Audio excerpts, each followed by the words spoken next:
All right, folks, law enforcement, huge issue, and also African Americans are paying attention to those seats as well. Now, typically, when you talk about running for statewide office, it's been secretaries of state and things along those lines. But we're now seeing African Americans running to be attorney general. All right, folks, back to our Roland Martin Unfiltered video in just one moment. All right, folks, one of our partners here, Trans Real Estate. If you're looking for a hot new investment opportunity, I have two things I want you to think about: legal marijuana and crowdfunding.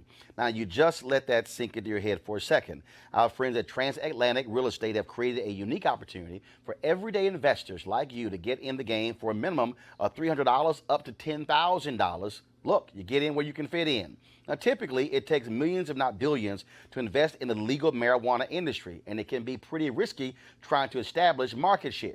However, Transatlantic Real Estate is taking a different approach. They buy the land that supports marijuana grow operations and lease it to licensed, high-paying tenants. Now, imagine being a landlord to a licensed marijuana farm.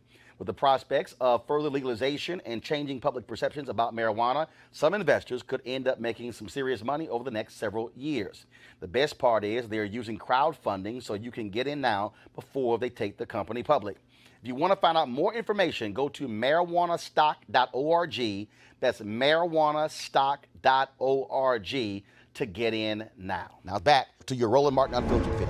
In Florida, in Minnesota, you got two black candidates who are running for AG in New York State, but also in the state of Illinois, and also in Nevada, where State Senator Aaron Ford is running against former State Assemblyman Wesley Duncan to be the next Attorney General.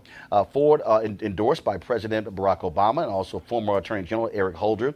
And then he says he will use his office to challenge the Trump administration on health care, immigration, and the environment. And Aaron Ford joins us right now. Aaron, how you doing?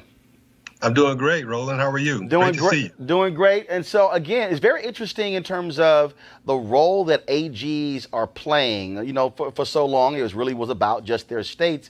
But with the Trump administration, more and more AGs are really targeting the Trump administration and fighting them on many fronts. That's right. No, you're right. Listen, what I've been saying consistently for the last 11 months, frankly, is that this election for us is existential. It's existential for a lot of people. We knew that Trump, as a candidate, came out saying that Mexican Americans were rapists. We knew as a candidate that Trump has said that men can grab women wherever they want to grab them. We've seen now as president that members of the LGBTQ community have to fight to serve in our military. We've heard him say that Muslims can't travel. We've heard him also say that there are good people on both sides of Charlottesville, and we see now, for example, that people fleeing persecution and turmoil in their states, if they come to our country for asylum, then we're going to take their children at the border.